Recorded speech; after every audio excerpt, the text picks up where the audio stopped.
como decíamos en el programa anterior cuando finalizábamos hablando sobre Rasputín. De ahí en adelante, tras él curar al zarevich, se convirtió no solamente en un individuo asiduo del círculo de los zares, sino que era infaltable además.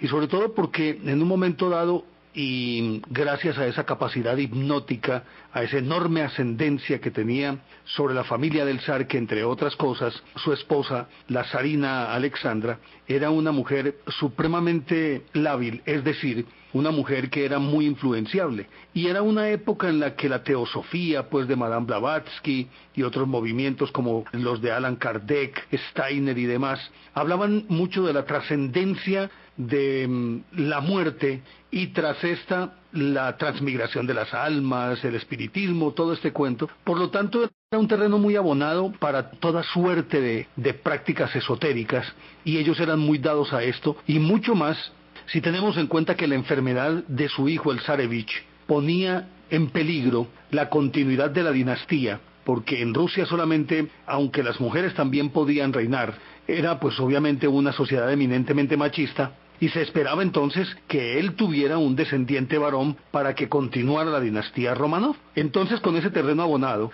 Rasputín se convirtió en el eje alrededor del cual prácticamente se puede decir que giraba el gobierno ruso. Él le dañaba el oído a la zarina, y la zarina influía demasiado sobre el zar Nicolás II, que era un hombre, primero, era consciente de sus ancestros, de la importancia de su cargo, se asumía como si fuera pues un descendiente directo de Dios, o como si ese poder le hubiera sido dado por Dios de una manera omnímoda, y aparte de eso, muy soberbio y muy pusilánime. Era un hombre relativamente débil, fácil de ser influenciado, pero muy pagado de sí mismo, y por lo tanto vivía en una burbuja a la que tenían acceso muy pocos, entre los cuales obviamente Rasputín, más que directamente él a través de la zarina. Y con todos estos elementos se fue dando también, o se fue abriendo más bien, el camino hacia la Primera Guerra Mundial. Rusia era un caldero efervescente, y Europa en general estaba a punto de estallar también. Era una olla de presión que en cualquier momento le saltaba la válvula, lo que decíamos en el programa anterior, válvula que saltó en el momento en que Gavrilo Princip, el anarquista aquel del que estuvimos hablando, que al parecer procedía de los Illuminati, disparó sobre el archiduque Francisco Fernando en Sarajevo en junio de 1914, 30 de junio de 1914, y con eso estalló la Primera Guerra Mundial. Entonces ya, la guerra en curso, las alianzas que se fueron dando, es decir, en este caso Inglaterra y Rusia, particularmente con Francia, se aliaron para atacar a los alemanes.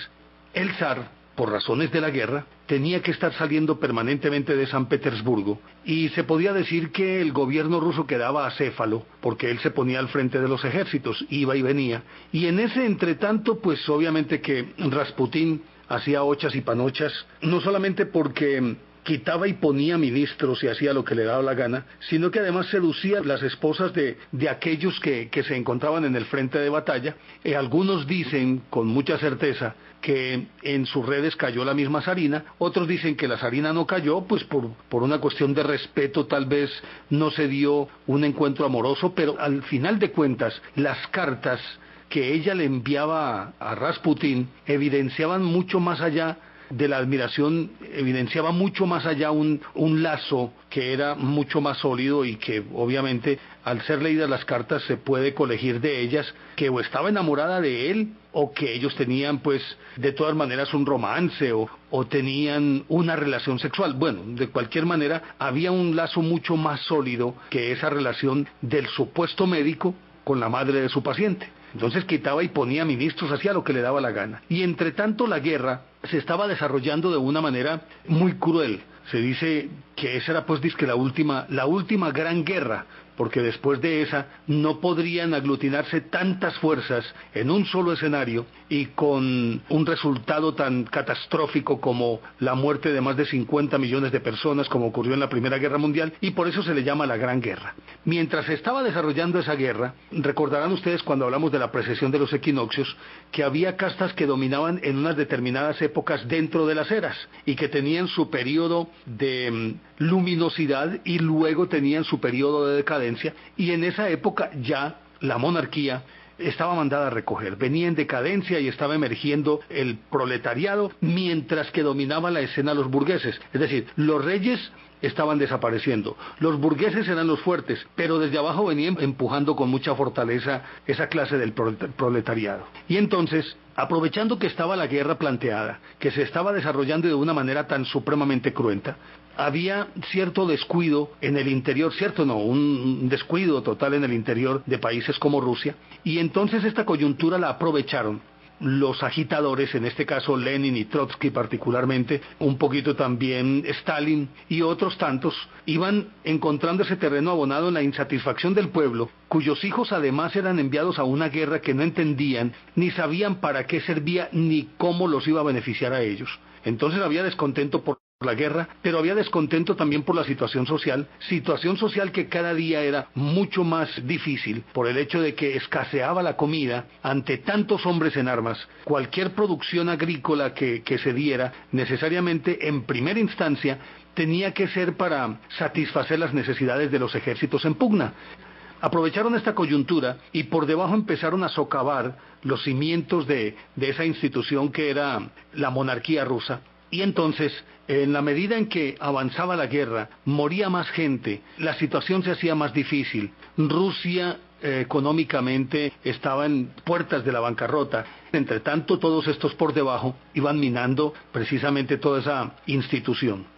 Y a todas estas Estados Unidos mantenía una sospechosa neutralidad. El pueblo norteamericano no quería meterse en ninguna guerra. Y había una cierta tendencia en el gobierno a mantenerse al margen de la guerra, pero a mantenerse al margen físicamente, es decir, sin enviar a sus ejércitos, pero su actuación dentro de la guerra era supremamente activa porque era el país que aprovisionaba a las potencias aliadas para continuar en la guerra, no solamente en cuanto a comida, sino en cuanto a armamentos, uniformes, munición. Todo lo que necesitaban lo proporcionaba Estados Unidos, pero aparentemente se mantenía al margen y era un buen negocio para Estados Unidos, porque simplemente estaban recibiendo todas las ganancias, pero no estaban arriesgando absolutamente nada. Entonces, mientras se desarrollaba esta guerra, hubo un momento en que ya las fuerzas estaban exhaustas y todo daba a pensar, o todo inducía a pensar, que se iba a terminar la guerra y prácticamente en un empate porque no habían podido vencer a Alemania. Pero mientras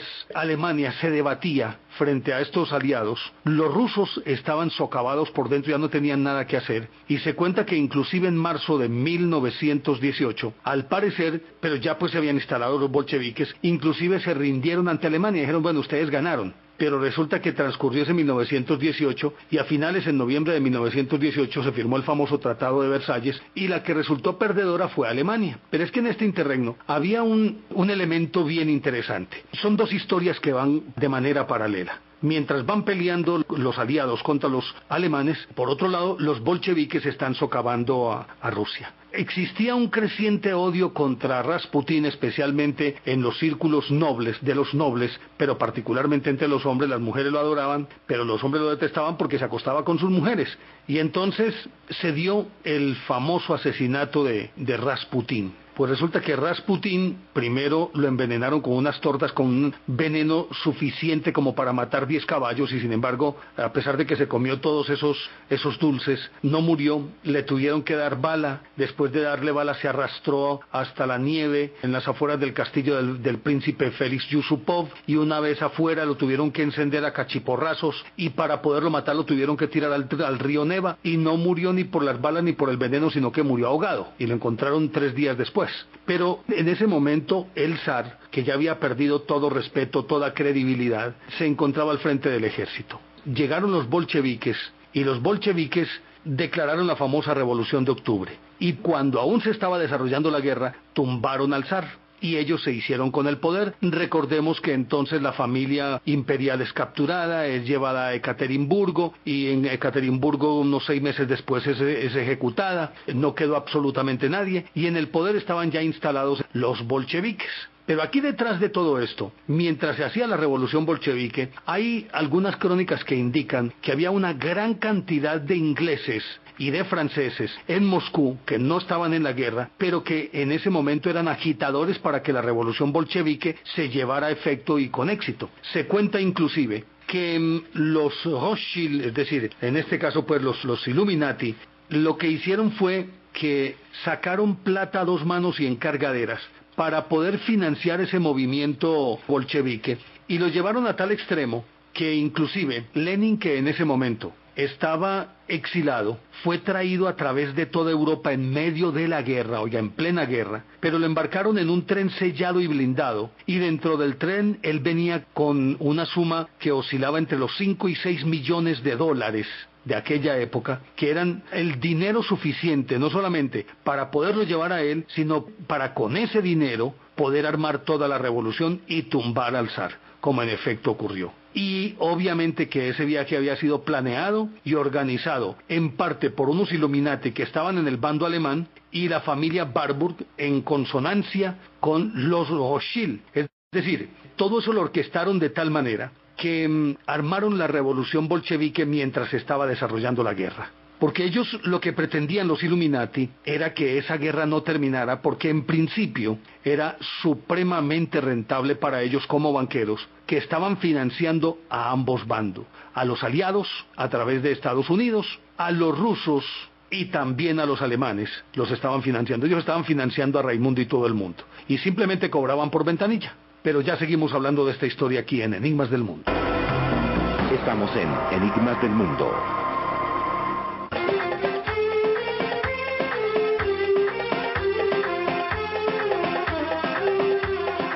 Pero entonces, muerto Rasputín, instalados en el poder los bolcheviques.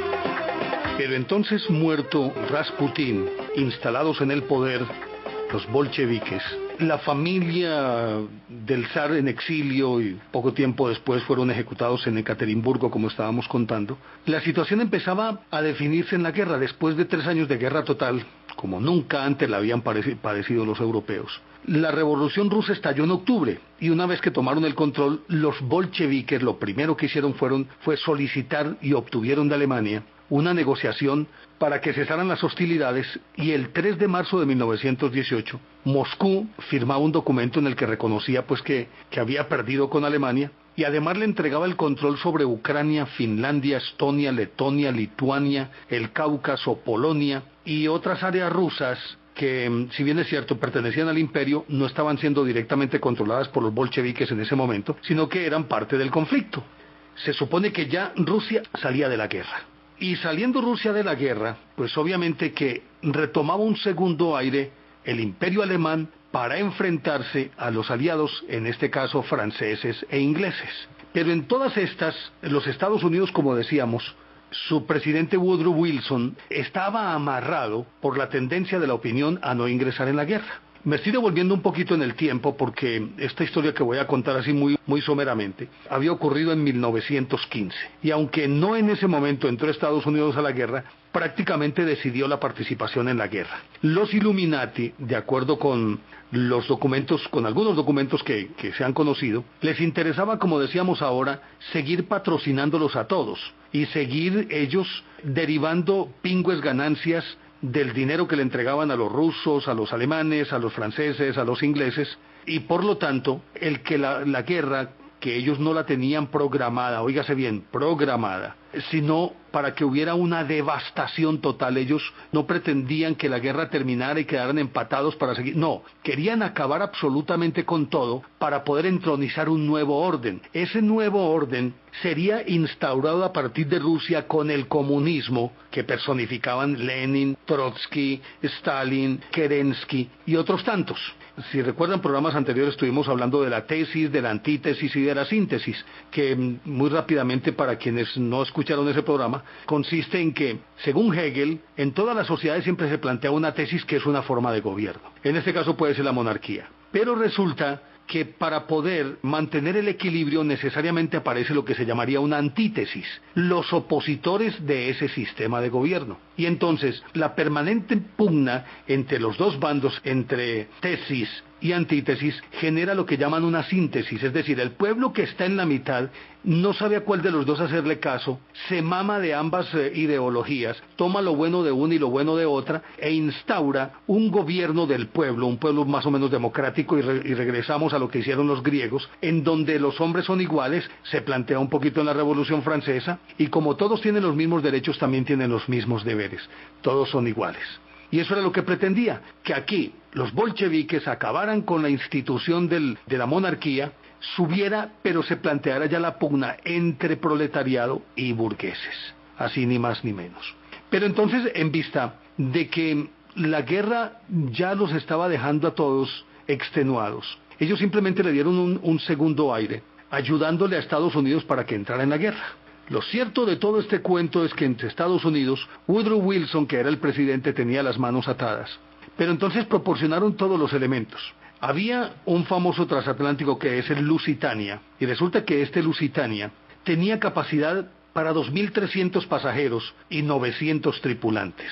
Y había sido botado al agua por ahí desde 1913, si no estoy mal. Y resulta que, históricamente se sabe, aunque lo nieguen, los norteamericanos utilizaban el Lusitania como crucero, pero en él camuflaban armas, municiones y vituallas para los aliados. Y eso lo sabían los alemanes, que entre otras cosas publicaron en varios periódicos de Europa que por favor los pasajeros se abstuvieran de tomar ese buque para pasar el Atlántico, para ir de Europa a América o de América a Europa, porque ese era señalado como un objetivo de guerra, porque sabían que estaban transportando armas y munición en él. El Lusitania, a sabiendas de todo lo que ocurría, los gringos siguieron mandando el Lusitania, pero resulta que estaban esperando era que se diera la posibilidad de un incidente que envolviera el Lusitania, o que el Lusitania fuera la excusa para ellos poder entrar en la guerra. En efecto, el 7 de mayo de 1915, llevaba 1.198 personas el barco para Europa. De ellas 124 eran americanos, eran norteamericanos o estadounidenses. Y resulta que un submarino lo hundió, le disparó un torpedo, pero resulta que el torpedo, al golpear el casco del barco, imagínense ustedes que le pegó, fue, según dice pues otra versión, llevaban 6 millones de libras de municiones. Y entonces le pegó al barco. Imagínense un torpedo hacer impacto en un arsenal de esos. Ese barco voló, ya sabemos a dónde. Una vez hundido, murieron 785 personas, de las cuales 125 eran niños. Eso lo tomó el gobierno de Woodrow Wilson como un ataque bárbaro contra un objetivo civil, pero ellos sabían, pues obviamente sabían que habían enviado ahí toda esa munición, y lo que querían era simplemente que hundieran ese barco para poder tener una disculpa, y así entrar en la guerra. Para los Illuminati era importante que entrara Estados Unidos en la guerra, porque ante la revolución bolchevique, que había minado a los rusos, les impedía a estos, o les quitaba capacidad para pelear, los alemanes podrían retomar un segundo aire, y no les importaba tanto que ganaran la guerra, sino que les daba miedo que el Wilhelm, el Kaiser alemán, fuera en auxilio de la familia Romanov, dado que la zarina Alexandra era de la familia de él, es decir, era una princesa alemana, y como monarquía, así bien estuvieran ellos entre ellos en guerra, seguían siendo familia, y mucho más eran miembros de una misma clase, y tenían que defenderse entre ellos. Ellos tenían que defender la monarquía. Los Illuminati temían que este señor fuera a ayudarle a los rusos. Propició la entrada. Parece que ellos fueron los que patrocinaron o prohijaron o empujaron o impulsaron el hecho del Lusitania, el hundimiento del Lusitania. Entonces vino Estados Unidos y se recrudeció la guerra. Al recrudecerse la guerra, ellos ganaban muchísima más plata. Pero cuando ya las cosas estaban dejando de ser rentables, porque todos estaban quedando extenuados. Recordemos que Estados Unidos entró en abril de 1917, y para esa fecha, un mes antes, los bolcheviques ya habían firmado aquel documento con los rusos, en los que le entregaban Estonia, Letonia, lo que dijimos ahorita. Entonces dejaron que siguiera transcurriendo la guerra, pero cuando vieron que ya era un desgaste del que nada más iban a sacar, imagínense la que hicieron. Bien interesante. A ellos les importaba muy poquito quién venciera.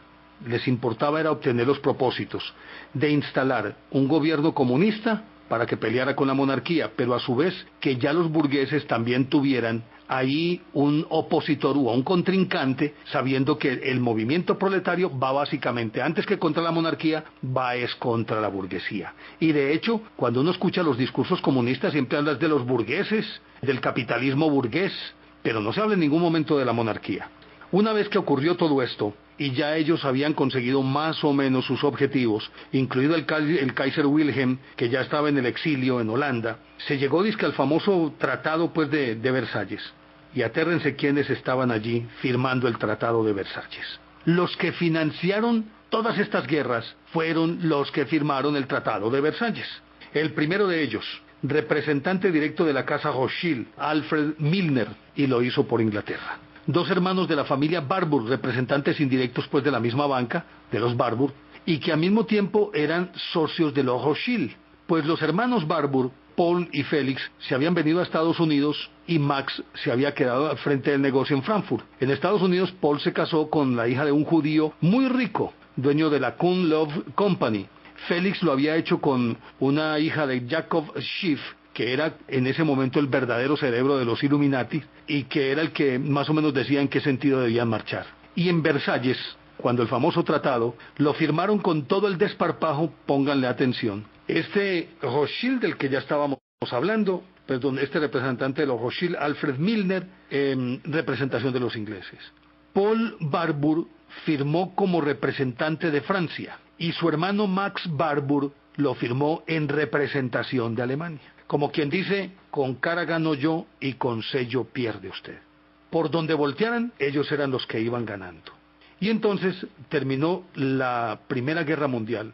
Lograron el objetivo, acuérdense que decíamos en uno de los programas anteriores que Albert Pike y Mazzini, en la correspondencia que intercambiaron, ellos planteaban la necesidad de hacer 3 guerras para poder confrontar la tesis con la antítesis y que de allí surgiera la famosa síntesis de la que hemos estado hablando. Y las 3 guerras eran, la primera, sacar al zar de Rusia e instalar el comunismo ateo. La segunda era el fascismo y el nazismo contra el sionismo. Y ahí es cuando nace el movimiento sionista con Teodoro Herzl. O sea, el movimiento que propendía por el regreso de todos los judíos a la tierra de Israel, en la franja donde hoy está instalado, o la que se supone tradicionalmente fue la tierra de los judíos. Y el tercero era un enfrentamiento entre sionismo e islamismo que nacía de la anterior confrontación, o sea, fascismo-nazismo contra sionismo. Es decir, todo está cocinado en la misma olla.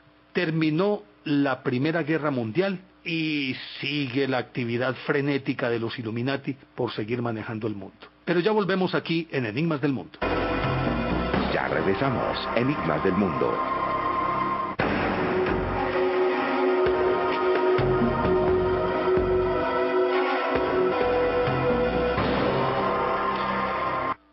Pero terminando la Primera Guerra Mundial, ocurrió también algo que es extraño y que todavía a esto no se le ha podido encontrar alguna explicación, aunque afirman algunos que fue simplemente producto de la guerra en la que, entre otras cosas, empezaron a usarse sustancias químicas, armas químicas, y algunos afirman que también empezaron a usar bacterias, es decir, también hubo una guerra bacteriológica. Lo cierto, independientemente de si esto en efecto tiene algún asidero en la realidad o no, por lo menos es muy paradójico o muy extraño el hecho de que cuando estaba terminando la Primera Guerra Mundial se desató un brote de influenza hispana que está asociada con todas estas enfermedades virales que involucran el aparato respiratorio. Estamos hablando del dengue y todas estas cosas que sabemos que de tanto en tanto aparecen y que son bacterias o virus, no sé cuál de los dos es, que son mutantes y se van fortaleciendo hasta el punto de que se vuelven inmunes, y esas cepas también se transforman en otro tipo de virus, es decir, de la misma especie, pero con otras propiedades mucho más letales. Lo cierto del caso es que apareció una epidemia de influenza hispana. Se suponía, y de ahí derivan el nombre, que era una especie de gripa que por alguna razón había empezado en España y por eso llamaban influenza hispana.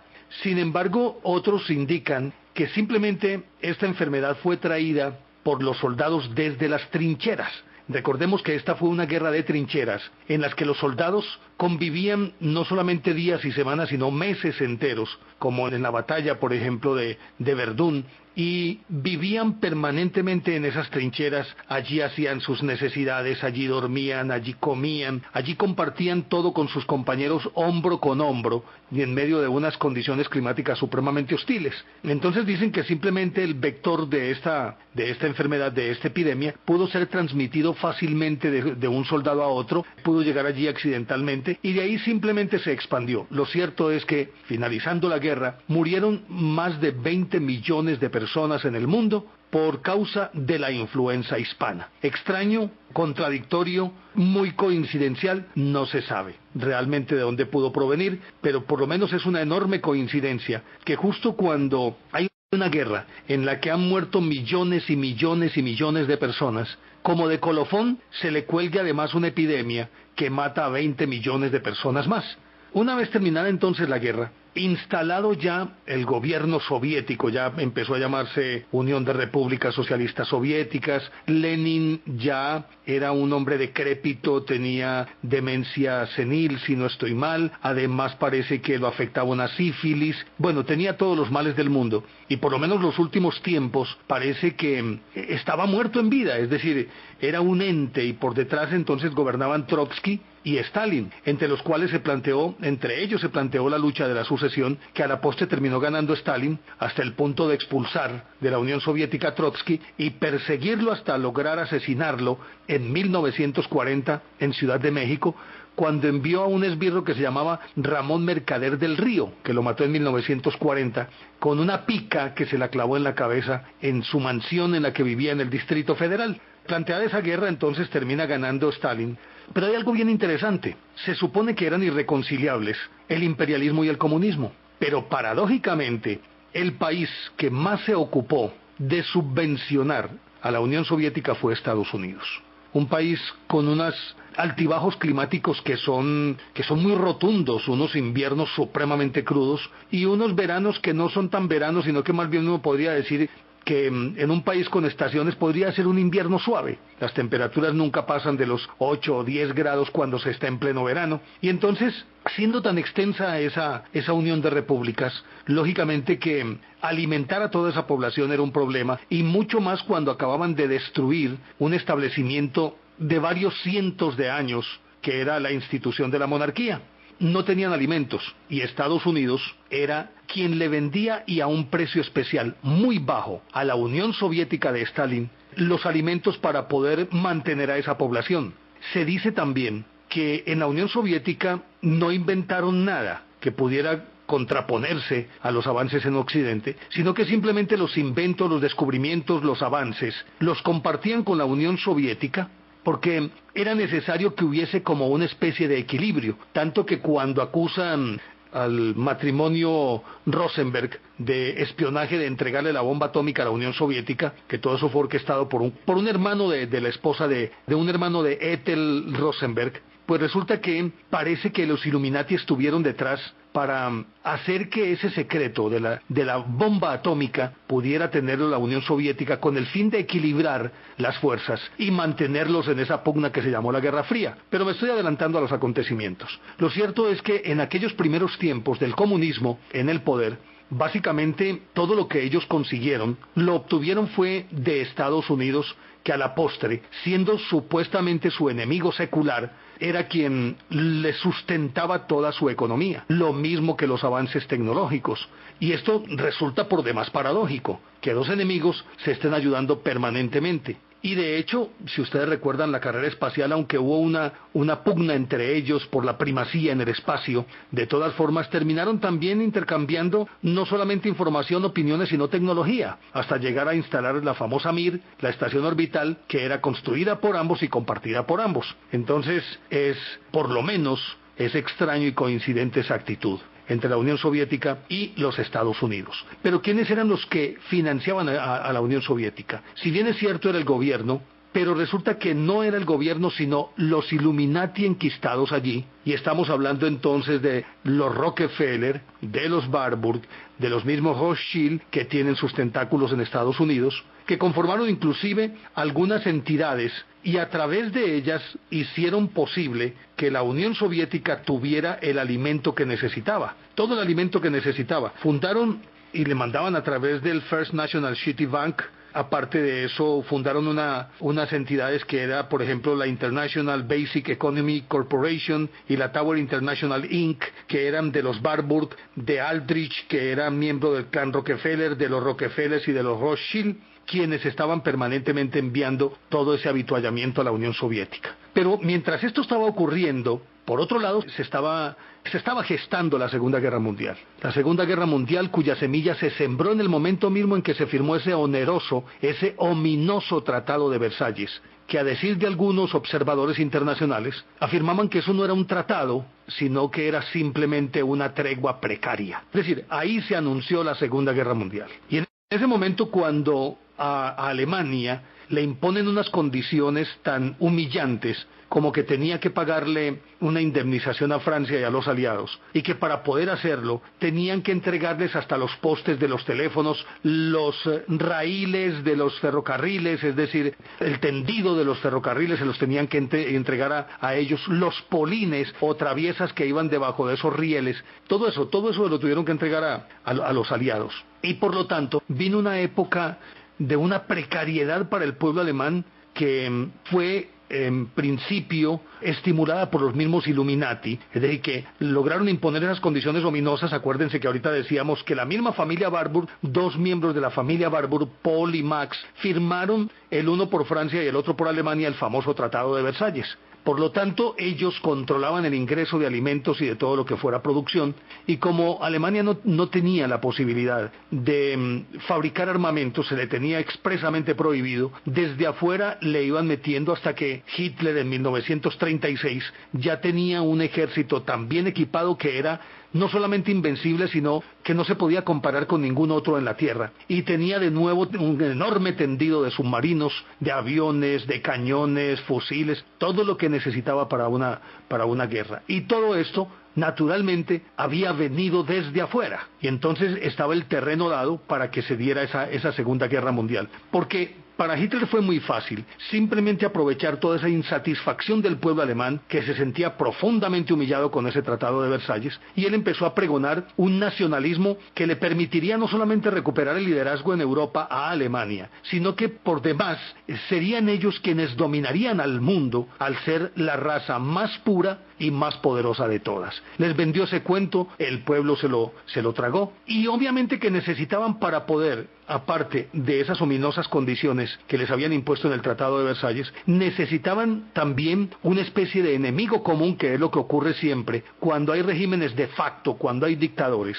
y la situación interna es muy difícil. Regularmente se inventan un enemigo común en el exterior. Para poner un ejemplo, recuerden en la dictadura militar en Argentina, cuando ya las cosas eran inmanejables, simplemente ellos inventaron la guerra de las Malvinas. Pusieron a Inglaterra como el enemigo al que había que vencer, aglutinaron a todo el pueblo argentino detrás de un falso nacionalismo y enviaron a los jóvenes a esa guerra de las Malvinas. Pues más o menos eso fue lo que ocurrió en aquella época. Y ese enemigo común, lógicamente, era el otro elemento sobre el cual sustentaban los Illuminati toda su plataforma de gobierno mundial, y son precisamente los judíos. Los judíos en Rusia no estaban en posiciones privilegiadas, sino que eran permanentemente segregados, y allí se desarrollaban los famosos pogroms, es decir, entraban a saco a las casas de los judíos, quemaban las casas, mataban las mujeres, los mataban a ellos, se quedaban con sus bienes y no había ningún problema. Pero en Europa los judíos gozaban de muy buenas posiciones, estaban enquistados en puestos claves en los gobiernos de Inglaterra, de Francia, de Alemania, en la banca, en la economía, en la industria. Luego prácticamente ellos manejaban la economía de Europa en ese momento. Y entonces ese enemigo era un muy buen chivo expiatorio para ellos poder desarrollar o poder canalizar todo ese odio que tenían por dentro, canalizarlo hacia un enemigo común, todo esto naturalmente orquestado por los Illuminati, a quienes no les interesaba que hubiese paz. Ya habían prolongado la guerra con el ingreso de Estados Unidos en la Primera Guerra Mundial, hasta que habían obtenido sus logros de instalar el comunismo ateo, de sacar a los zares, de debilitar a Inglaterra y a Francia y a la misma Alemania, y entonces el terreno estaba abonado para lo que viniera. Pero ya seguimos hablando de esta historia aquí en Enigmas del Mundo. Estamos en Enigmas del Mundo.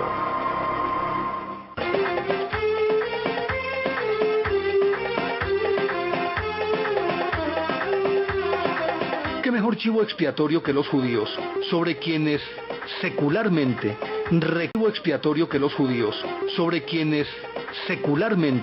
recaía la culpa, según la cristiandad, de la crucifixión de Jesús? Era un excelente chivo expiatorio. Así las cosas, desde antes de comenzar la Primera Guerra Mundial, orquestaron un movimiento en contra de los judíos, en cumplimiento de aquella otra hoguera que habría de encenderse, es decir, nazismo, fascismo contra sionismo. Ya ahí se empezó a incubar. Por allá en 1905, publicaron en la Unión Soviética, se dice que lo hizo un señor llamado Sergei Alexandrovich Nilus, que escribió un libro llamado Lo grande en lo pequeño, el anticristo como posibilidad política inminente, escritos de un ortodoxo, y allí incluyó unos, dijéramoslo, postulados o puntos que componían una especie de plataforma para dominar al mundo, o un programa para dominar al mundo, o como dirían ahora, una hoja de ruta, ¿no?, para dominar al mundo.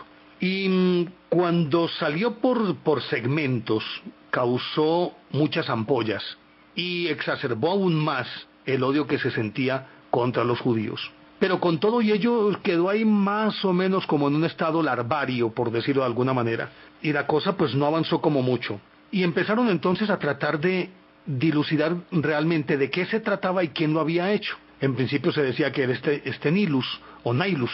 Algunas de las teorías indicaban que era una filtración de las actas de las reuniones secretas del Congreso Judío de Basilea, que se celebró en 1898 y que se desarrolló al influjo de lo que estaba ocurriendo precisamente con el capitán Dreyfus, del que estábamos hablando, del affaire Dreyfus, que tumbó ministros y presidentes en Francia y que impulsó a Teodoro Herzl, el periodista austriaco, a promover la creación de la Organización Sionista Mundial, la cual tenía como objetivo regresar a todos los judíos a su tierra prometida antes de 50 años, lo que en efecto ocurrió y en ese término previsto. Entonces decían que eran simplemente los apuntes de las actas o el resumen de las actas de ese Congreso Judío reunido en Basilea en 1898. Otros afirman que pudo haber sido quien lo escribió, un señor llamado Asher Ginsberg. Bueno, obviamente que la culpa también apuntó hacia Teodoro Herzl, luego a Ginsberg, que era asesor de Lord Balfour. Entre otras cosas, este Lord Balfour, una vez terminada la Primera Guerra Mundial, era el primer ministro de Inglaterra y fue el que dijo y dejó abierta la puerta frente a la Sociedad de las Naciones, que el pueblo judío tenía derecho a un hogar nacional. Con eso legitimó entonces la propuesta de Teodoro Herzl de volver a Palestina, como en efecto ocurrió. Pero hay otra vertiente que dice que simplemente esto fue un infundio creado por la Okrana, que era la policía secreta del zar, y se señalaba a su director, Piotr Ivanovich Dashkovsky, como el autor intelectual y además quien lo había escrito se decía que era este Dashkovsky. Lo cierto es que hubo muchas discusiones de si era falso o no era falso. Lo cierto es que incluía unos postulados, este documento, que la posteridad conoció después de que en 1920 Wishon Steed, un periodista inglés, lo publica en mayo de 1920, publica un artículo precisamente sobre esta organización secreta de los judíos, y decía que desde hace muchos siglos actúan organizaciones secretas y políticas de los judíos encargadas de proyectar un odio tradicional y eterno a la cristiandad. Por más que esculcaron y por más teorías que se han barajado, este documento que conoció la posteridad y que difícilmente ahora se puede encontrar se llama Los Protocolos de los Sabios de Sion.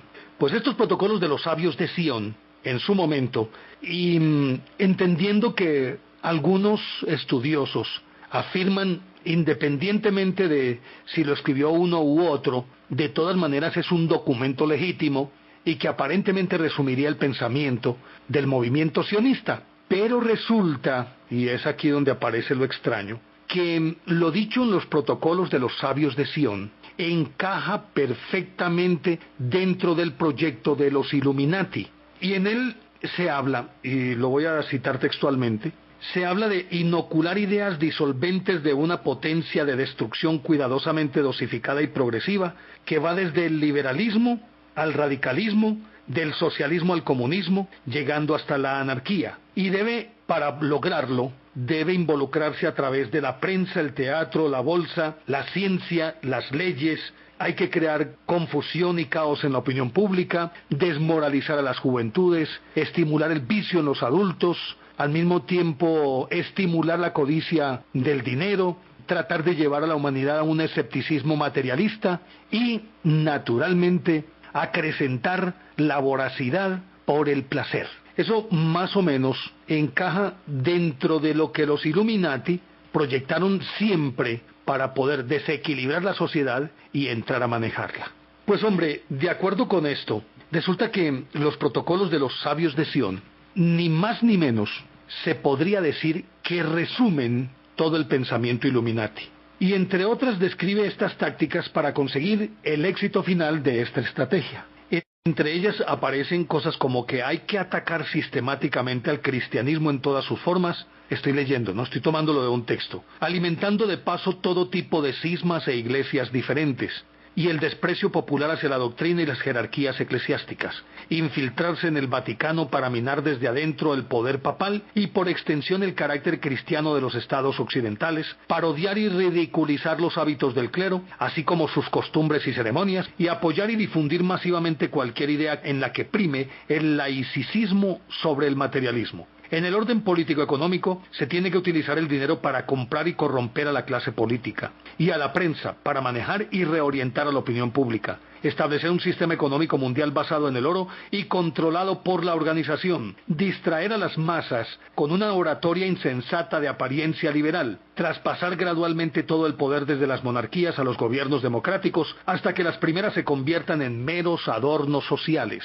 En cuanto a la moral, habría que primar siempre las condiciones ventajosas para la organización sobre cualquier consideración de índole moral. Argumentar con el engaño, la corrupción o la traición siempre que se muestren de utilidad para apoyar la causa, usar el asesinato en caso necesario, ya que siendo la muerte en sí un hecho natural, está justificada y es preferible anticipar. La de los que se pueden oponer, la muerte pues de los que se pueden oponer a los planes en curso, y llevar a efecto la reflexión de Maquiavelo, según el cual el fin justifica los medios, ya que los seres humanos son considerados en general como pequeñas bestias cuya existencia está justificada para servir a los sabios de Sion. Ni más ni menos ese es el resumen de ese pensamiento de los protocolos de los sabios de Sion, y que perfectamente encajan dentro del pensamiento de los Illuminati. Se podría inclusive llegar a entender que lo que los Illuminati hicieron fue valerse de aquel principio del que hablamos en uno de los programas anteriores, que no hay mejor sitio para esconder algo que a la vista de todo el mundo, porque a fuerza de verlo pasa inadvertido. Ellos simplemente, y es aquí donde a uno lo pone a pensar, crearon y escribieron los protocolos de los sabios de Sion, promovieron todo ese montón de hipótesis, si fue Laocrana, si fue Nilus, si fue Rashkovsky, si fue Theodor Herzl, cualquiera de ellos. Echaron a rodar el rumor de que uno de ellos lo había escrito. Le introdujeron algunos elementos de tipo judío o algunas expresiones, algunos giros judíos, como para que en efecto todo el mundo supusiera que eran los judíos. Mataban dos pájaros de una sola pedrada. Primero, escribían el manual de comportamiento de todos los miembros de su organización. Lo podían distribuir entre ellos impunemente y al mismo tiempo exacerbaban los ánimos contra los judíos, a quienes querían poner a pelear con el nacionalsocialismo y con el fascismo italiano. Y como a ellos no les podían decir que ellos eran los autores de los protocolos de los sabios de Sion, ellos simplemente se aprovechaban de la coyuntura. Camuflaban su escrito, lo repartían entre todos los interesados y al mismo tiempo le echaban la jauría encima a los judíos. Y ellos quedaban tranquilos impunemente. Y tan efectiva fue esta táctica que precisamente apuntalado en estos conceptos escritos en los protocolos de los sabios de Sión, o mejor, estos postulados o estos puntos para esa plataforma de gobierno, fue el punto de partida también para poder desatar toda la ofensiva de los nazis contra los judíos. Cuando Hitler escribe Mein Kampf, después del putsch de la cervecería en 1923, cuando trató de dar un golpe de estado en Baviera, en el estado de Baviera, que lo metieron a la cárcel y escribió este libro, con una mano escribía Mein Kampf y en la otra tenía el libro de los protocolos de los sabios de Sion, para al mismo tiempo como incrementar el odio que sentía contra ellos, pero tomando también elementos que él podría aplicar dentro del nacionalsocialismo, es decir, tomándolo para sí, pero al mismo tiempo tratando de mostrarle a todo el mundo que la clase de individuos que eran los judíos, un pueblo perverso al que había que eliminar, y todo precisamente sobre los protocolos de los sabios de Sion. Y ahí empezó a incubarse la Segunda Guerra Mundial, que es otro capítulo que tendremos que guardarlo para el próximo programa porque no alcanzamos a terminarlo hoy. Pero yo creo que es interesante para ver todo este devenir histórico. Y espero que haya comprensión por parte de ustedes porque me habían pedido mucho que hablara sobre los Illuminati, pero es un tema que no se agota en 2 o 3 programas. Así que por ahora terminamos. A ustedes muchísimas gracias por su atención